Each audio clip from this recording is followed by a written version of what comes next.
All right, so if you've been with me for this far, you've seen, hopefully, or starting to get that unit rate is the whole theme of what we've been doing. In the first lesson, we found our number one with the scale, right?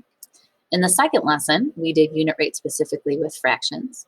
And in the lesson that we just did, we called unit rate a different thing, that constant of proportionality.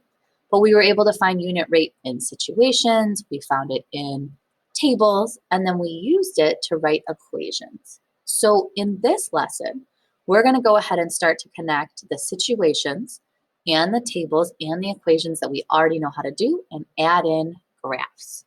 So to add in graphs, we need to remember how to graph in the first place. So you could go ahead and click on the picture here, save to keep, open in the new tab,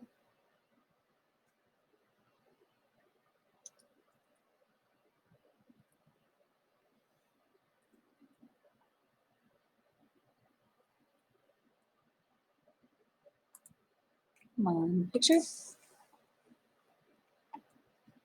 click on our picture, click again so you get the pen, and here we go. I'm sorry, it is a little bit blurry. So with this one, you can see here we have our coordinate plane that is there. So we'll go ahead and call this the coordinate plane. And that's what this whole thing is here. And so really the coordinate plane is just number lines that are crossing each other. So there's one number line that we call the X and one number line that we call the Y. And I always remember that Y has that long tail, so it just keeps going down, down, down, down like the line. So when we do this one here, the numbers on this part, well, let's see, we'll color code here. So the numbers on this part of the number line, let's see, I don't know if we can see this one.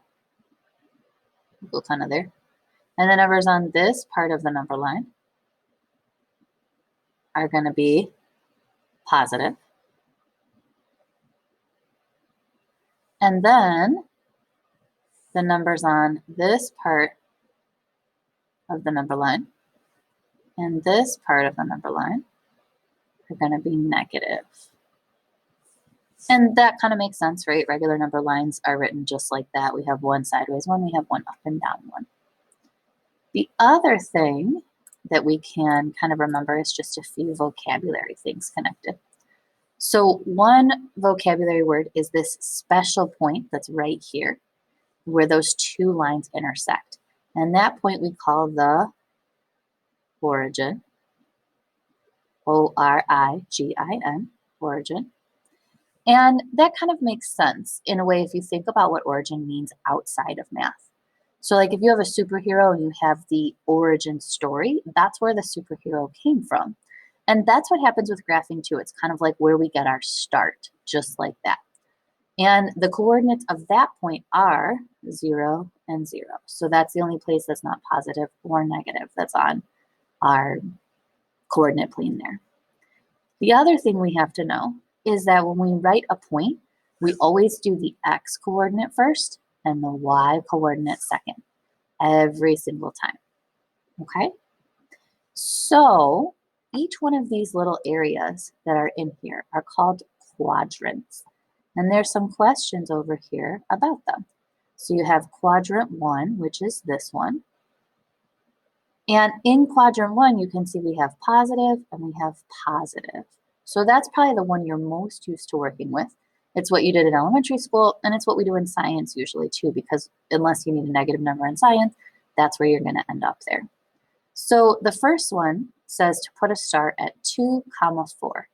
So remember, our first number is the X, and our second number is the Y. So if it's 2, 4, then on the X line, I'm going to count 1, 2, and then on the Y, I'm going to go 1, 2, 3, 4. And that is where my point is going to be. And it said to put a star, so we'll go ahead and make a star right there. Then, kind of doing it in the opposite direction, instead of making it ourselves, we already have a smiley face that's right here, and we want to find what are the coordinates of that.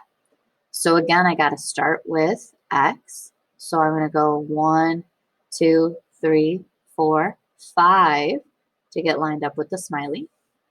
So 5. And then from, again, I'm counting from the dark line, the axes. I go up 1, 2, 3. So 3 is my second number.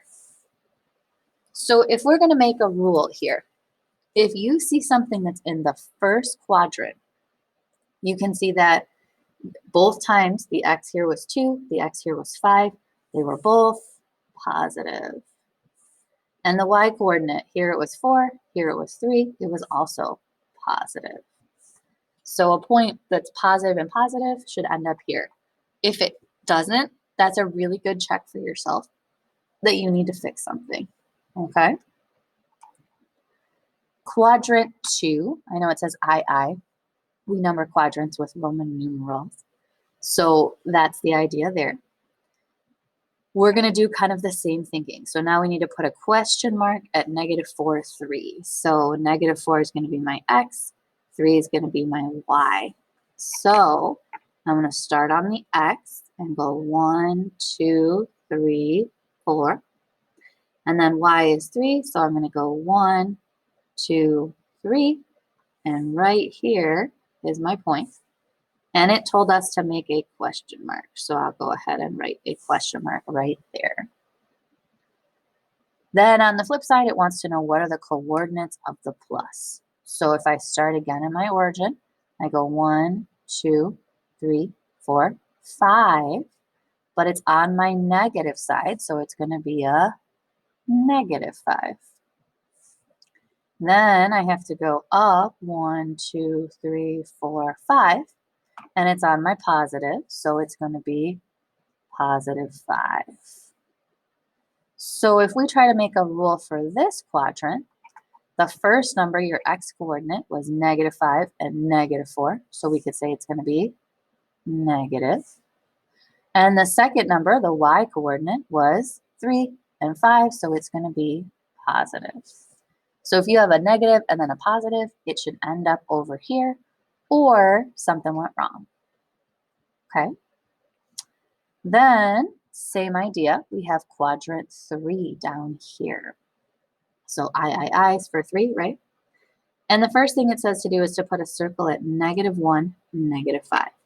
So I start at the origin, I go on the negative line 1, and then 1, 2, 3, 4, 5 gets me right here, and it said to put a circle. So there's my circle. Then it said, what are the coordinates of the sun? So we have to go over 1. So again, from the origin, 1, 2, 3 on my negative line. So -3. And then 1, 2, also on a negative line. So also -2. So if I'm making a rule here, the x coordinate was -1 and then it was -3. So we could say that it's negative. And the y coordinate was -5 and then -2. So we could say it's negative. Last quadrant, IV is for 4.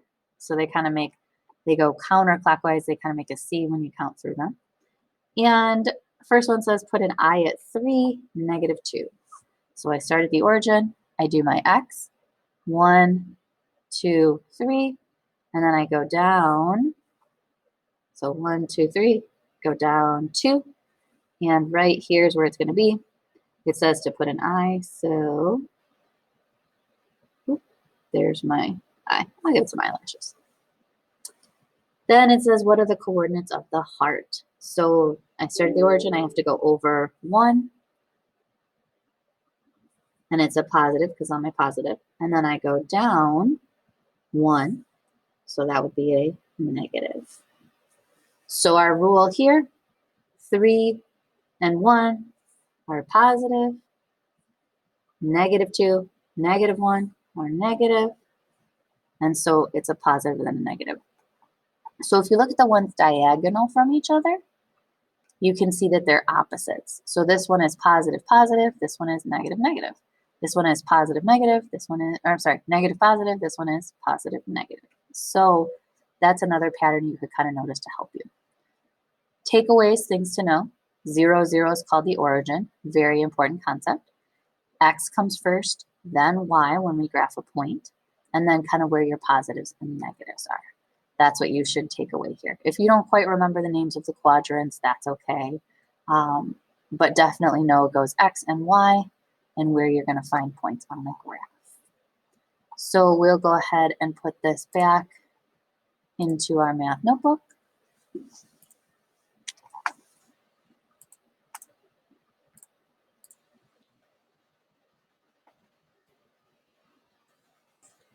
And I'll make it a little bigger here so we can see. And there we go.